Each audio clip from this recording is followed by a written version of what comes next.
সবাইকে বিপদে ফেলে শেখ হাসিনার একা দেশ ছেড়ে যাওয়ার ঘটনা মেনে নিতে পারছেন না আওয়ামী লীগের নেতাকর্মীরা। প্রয়াত স্বৈরশাসক এইচ.এম. এরশাদের মতো শেখ হাসিনাকেও কারাবরণ করানোর পক্ষে ছিলেন অনেকেই। তবে শেষ সময়েও আরও বেশি বল প্রয়োগ এবং রক্তপাতের মাধ্যমে ক্ষমতা ধরে রাখতে চেয়েছিলেন শেখ হাসিনা। শেখ হাসিনা পালিয়ে গেছে, শেখ হাসিনা নাই, শেখ হাসিনা চলে গেছে, শেখ হাসিনা পালায় না। শুধু নিজ পরিবারের সদস্যদের নিয়ে শেখ হাসিনা দেশ ছাড়ার ঘটনা মানতে পারছেন না আওয়ামী লীগের শীর্ষ নেতা ও মন্ত্রীরা। শেখ হাসিনা যে দেশ ছেড়ে এভাবে সবাইকে রেখে একা পালিয়ে যাবেন তা ঘুণাক্ষরেও টের পাননি কেউ, এমনকি কোনো ইঙ্গিতও পাওয়া যায়নি আগে। প্রাণপ্রিয় নেত্রীর এমন চলে যাবার খবর শোনার পর মন্ত্রিসভার সদস্য এবং দলের নেতাকর্মীরা অনেকটা হতবিহ্বল হয়ে পড়েছিলেন। তারা বলছেন, তিনি দেশ ছেড়ে যদি যাবেনই তাহলে শেষ মুহূর্তে দলের নেতাকর্মীদের কেন আন্দোলনকারীদের মুখোমুখি দাঁড় করালেন? আওয়ামী লীগের সংসদ সদস্যরা ক্ষোভ প্রকাশ করে বলেন, শেখ হাসিনা দেশে থেকে কারাগারে গেলে দলের নেতাকর্মীরা এতটা বিপদে পড়তেন না। তিনি আরও বলেন, প্রয়াত স্বৈরশাসক এইচ.এম. এরশাদের পতন হয় গণ অভ্যুত্থানে, কিন্তু তিনি দেশ ছেড়ে পালাননি, বরং জেলে গেছেন। শেখ হাসিনা দেশের প্রধান একটি রাজনৈতিক দলের নেতা হয়ে কিভাবে নেতাকর্মীদের রেখে বিদেশে চলে গেলেন এটা মাথায় আসছে না। মুক্তিযুদ্ধের নেতৃত্বে দেওয়া দল আওয়ামী লীগের এমন বিপর্যয় হবে তা মেনে নেওয়া যায় না।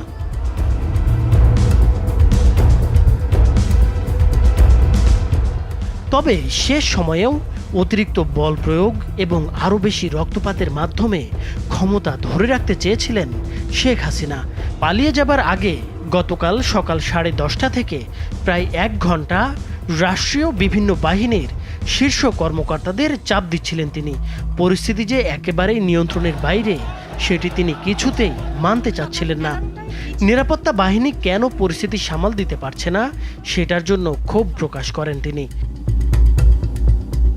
শিক্ষার্থীরা আইনশৃঙ্খলা রক্ষাকারী বাহিনীর সাজোয়া যানে উঠে লাল রং দিয়ে দিচ্ছেন, এমনকি সামরিক যানে পর্যন্ত উঠে পড়ছেন। তারপরও কেন আইনশৃঙ্খলা বাহিনী কঠোর হচ্ছে না সেটা নিয়েও ক্ষোভ প্রকাশ করেন তিনি। এছাড়া বিশ্বাস করে এই কর্মকর্তাদের শীর্ষ পদে বসিয়েছেন সেটাও তিনি উল্লেখ করেন।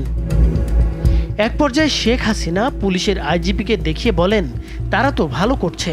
তখন আইজিপি জানান, পরিস্থিতি যে পর্যায়ে গেছে তাতে পুলিশের পক্ষেও আর বেশি সময় এরকম কঠোর অবস্থান ধরে রাখা সম্ভব হবে না। ওই সময় শীর্ষ কর্মকর্তাদের পক্ষ থেকে বোঝানোর চেষ্টা করা হয়, বল প্রয়োগ করে এই পরিস্থিতি সামাল দেওয়া যাবে না, কিন্তু শেখ হাসিনা সেটা মানতে চাচ্ছিলেন না। তখন কর্মকর্তারা শেখ রেহেনার সঙ্গে আরেক কক্ষে আলোচনা করেন। তাকে পরিস্থিতি জানিয়ে শেখ হাসিনাকে বোঝাতে অনুরোধ করেন। শেখ রেহেনা এরপর বড় বোন শেখ হাসিনার সঙ্গে আলোচনা করেন, কিন্তু তিনি ক্ষমতা ধরে রাখতে অনড় থাকেন। এক পর্যায়ে বিদেশে থাকা সজীব ওয়াজেদ জয়ের সঙ্গেও ফোনে কথা বলেন একজন শীর্ষ কর্মকর্তা। এরপর জয় তার মায়ের সঙ্গে কথা বলেন। তারপর শেখ হাসিনা পদত্যাগে রাজি হন। তিনি তখন একটা ভাষণ রেকর্ড করতে চান জাতির উদ্দেশ্যে প্রচারের জন্য। ততক্ষণে গোয়েন্দা তথ্য আসে যে বিপুল সংখ্যক ছাত্র জনতা শাহবাগ ও উত্তরা থেকে গণভবন অভিমুখে রওনা হয়েছে। দূরত্ব বিবেচনায় মাত্র 45 মিনিটের মধ্যেই শাহবাগ থেকে গণভবনে আন্দোলনকারীরা চলে আসতে পারে বলে অনুমান করা হয়। ভাষণ রেকর্ড করতে দিলে গণভবন থেকে বের হওয়ার সময় নাও পাওয়া যেতে পারে।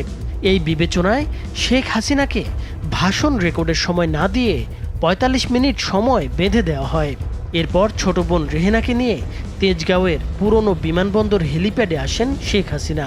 সেখানে তাদের কয়েকটি লাগেজ ওঠানো হয়। তারপর তারা বঙ্গভবনে যান। সেখানে পদত্যাগের আনুষ্ঠানিকতা শেষ করে বেলা 2:30টার দিকে সামরিক হেলিকপ্টারে করে ছোট বোনসহ ভারতের উদ্দেশ্যে উড্ডয়ন করেন শেখ হাসিনা। এর মাধ্যমে 1.5 দশকের স্বৈরশাসনের পতন ঘটিয়ে নতুন ইতিহাস গড়ল বাংলাদেশের তরুণ সমাজ। নাইমুর হোসেন, মাছরাঙা টেলিভিশন।